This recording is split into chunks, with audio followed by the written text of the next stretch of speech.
Bismillahirrahmanirrahim.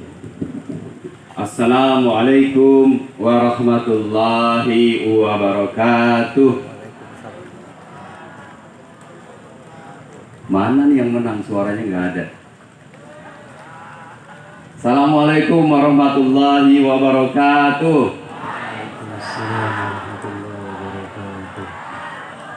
Semoga yang jawab masuk surga. Alhamdulillah wa syukurillah, la hawla wa la quwata illa billah. Allahumma sholli ala Sayyidina Muhammad wa ala ali Sayyidina Muhammad, amma ba'du. Salam sehat, salam sejahtera untuk kita sekalian. Di bawah turunnya hujan, semoga rahmat Allah turun bersama kita dalam rangka penutupan STQ Kota Depok tahun 2022. Yang saya hormati Dandim 0508 Kota Depok atau yang mewakili Kolonel Infanteri Imam Purwanto, yang saya hormati Asisten Bidang Ekonomi dan Pembangunan Pak Dr. Sidik Mulyono, yang saya hormati staf ahli bidang SDM dan Kemasyarakatan Bu Diah Sa'diah, yang saya hormati Ketua LPTQ Kota Depok atau yang mewakili Bapak Hasan Basri, Ustadz Hasan Basri, yang saya hormati Kabakesra Setda Kota Depok Bang Sandi Samsurizal, yang saya hormati para camat sekota Depok, para lurah sekota Depok, para ketua LPTQ kecamatan sekota Depok, para tokoh agama, tokoh masyarakat, pemuka agama, dan para hadirin yang hadir pada saat ini, serta seluruh peserta yang mengikuti STTQ tahun 2022 ini, yang tidak kalah pentingnya para juri yang saya banggakan. Segala tenaga pikiran, persiapan, dan pelaksanaan sudah kita kerahkan. Untuk itu saya ucapkan selamat kepada para pemenang yang telah bertanding dalam sebuah kegiatan STTQ tingkat Kota Depok tahun 2022. Semoga sehat semuanya dan semoga tahun depan bisa lebih baik lagi. Beberapa hal yang ingin saya sampaikan terkait masalah Al-Quran. Bapak Ibu sekalian, alhamdulillah tren Indonesia saat ini untuk Al-Quran sudah mulai bagus, baik. Kenapa? Karena banyak sekali fenomena-fenomena tentang orang yang semakin dekat kepada Al-Quran semakin banyak. Mudah-mudahan dengan kegiatan STTQ tahun 2022 ini semakin banyak warga Depok yang cinta kepada Al-Quran. Ada sebuah cerita, ini sangat membanggakan bagi kita sekalian, terutama ibu-ibu yang sedang hamil. Mungkin kenal dengan Ustadz Anan Ataki, seorang ustadz muda yang terkenal dari Bandung, yang banyak digandrungi anak-anak muda. Itu beliau cerita ketika ibunya hamil tua melihat MTQ tingkat nasional di Nganggur Aceh Darussalam. Beliau mendengarkan seorang anak yang begitu indahnya melantunkan Quran. Pada saat itu ibunya berdoa sambil ngusap-ngusap perutnya, ya Allah, semoga anak saya bisa seperti para hafiz Quran yang telah ikut dalam MTQ di Aceh. Ternyata 9 tahun. Tapi ibunya malah berdoa, Sudes, kamu anak pintar, mudah-mudahan ibu doain kamu jadi imam Masjidil Haram. Dan sekarang terbukti beliau menjadi imam Masjidil Haram. Sesuatu yang sangat membanggakan. Dan fenomena ini sudah muncul di Indonesia.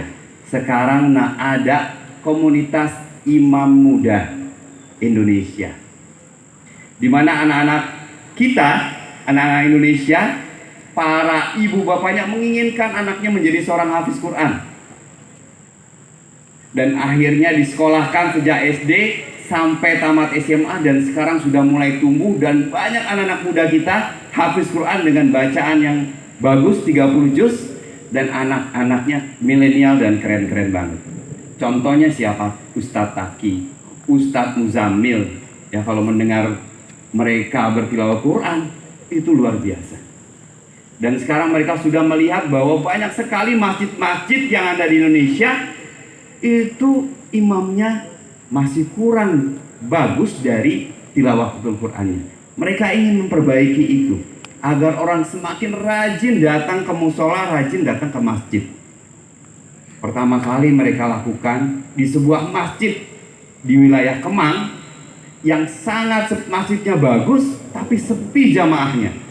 Bisa dibayangkan. Mereka melakukan kegiatan di situ dari mulai sholat 5 waktu sampai qiyamul lail. Pertama kali qiyamul lail itu nggak ada jamaahnya. Bahkan sang imam itu ketika datang dari wilayah Depok ke sana itu karena capek izin untuk tidur sejenak. Ketika tidur sejenak di depan mimbar diusir sama marbotnya. Pakai sambil disabet sama sorbannya. Kalau tidur jangan di sini, kalau tidur jangan di sini. Sampai kejadian seperti itu. Dan alhamdulillah sekarang masjid di Kemang itu sudah ramai sekali dipenuhi oleh anak-anak muda.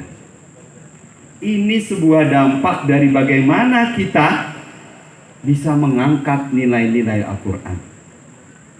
Belum lagi fenomena artis-artis kita yang dulu nggak pernah pakai jilbab sekarang sudah mulai pakai jilbab. Dulu tidak pernah berdakwah dengan bicara soal Islam, sekarang sudah berdakwah soal Islam. Arie Untung misalkan. Dan banyak fenomena artis-artis yang membuat orang kembali kepada Islam dengan kebesaran nilai-nilai Al-Quran. Bapak Ibu sekalian, saya berharap ya juaranya Al-Quran ini Kecamatan Tapos.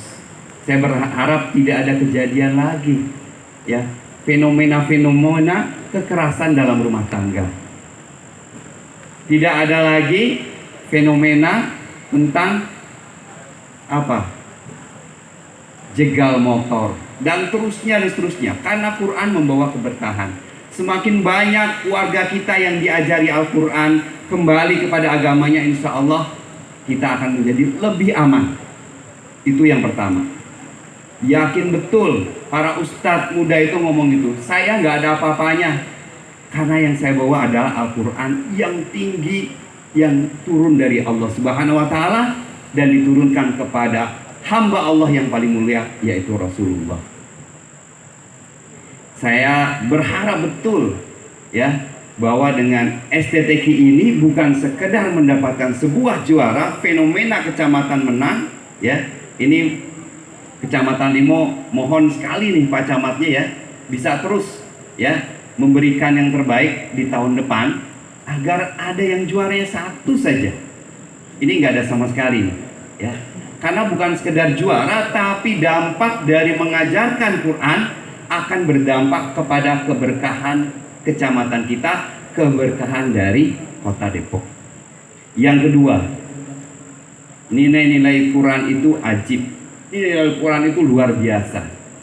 Jika kita benar-benar mengamalkan Al-Quran, pertama tadi saya sampaikan aman. Kedua, toleransi.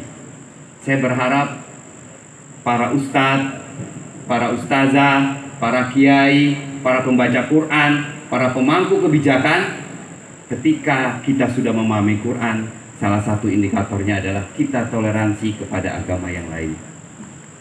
Ini sangat penting karena kita hidup di Indonesia.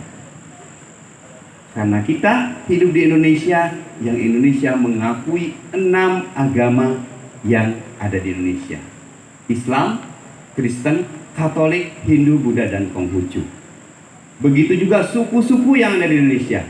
Beragam, bahasanya beragam, maka konteks dalam memahami Quran adalah bagaimana kita bisa toleransi terhadap seluruh agama, toleransi terhadap berbagai suku yang kita miliki, toleransi terhadap berbagai bahasa yang kita miliki. Yang ketiga, saya berharap konsep Al-Quran bisa diterapkan dalam kehidupan sehari-hari berbangsa, bernegara. Yaitu apa? Islam sebagai rahmatan lil alamin. Akan bermanfaat bagi alam.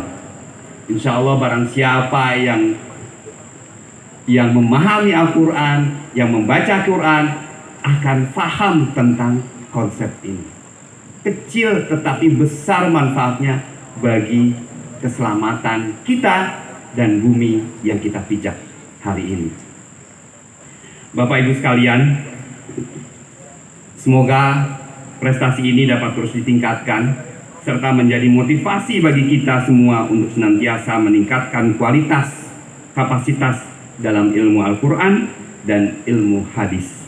Saya juga mengucapkan terima kasih dan apresiasi setinggi-tingginya kepada Camat Tapos beserta jajaran dan seluruh warganya selaku tuan rumah atas segala kontribusinya sehingga STQH tahun ini dapat berjalan lancar sesuai dengan yang kita harapkan bersama.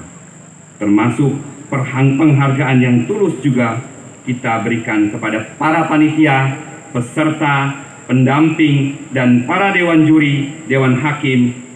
Semoga dukungan yang luar biasa juga telah diberikan oleh instansi-instansi vertikal, yaitu TNI, Polri, MUI, Kemenak, dan lainnya yang tidak dapat saya sebutkan satu persatu. Semoga Allah Subhanahu wa Ta'ala membalas dengan kebaikan yang berlipat ganda. Amin ya robbal alamin. Hadirin yang saya hormati, demikian sambutan yang dapat saya sampaikan. Akhirnya dengan mengucapkan alhamdulillahirabbil alamin, seleksi tilawatil Quran dan hadis tingkat Kota Depok tahun 2022 secara resmi saya nyatakan ditutup. Allah senantiasa memberikan ya robbal alamin. Wallahu muwaffiq ila aqwamit thoriq. Billahi taufiq wal hidayah. Wassalamualaikum warahmatullahi wabarakatuh. Waalaikumsalam.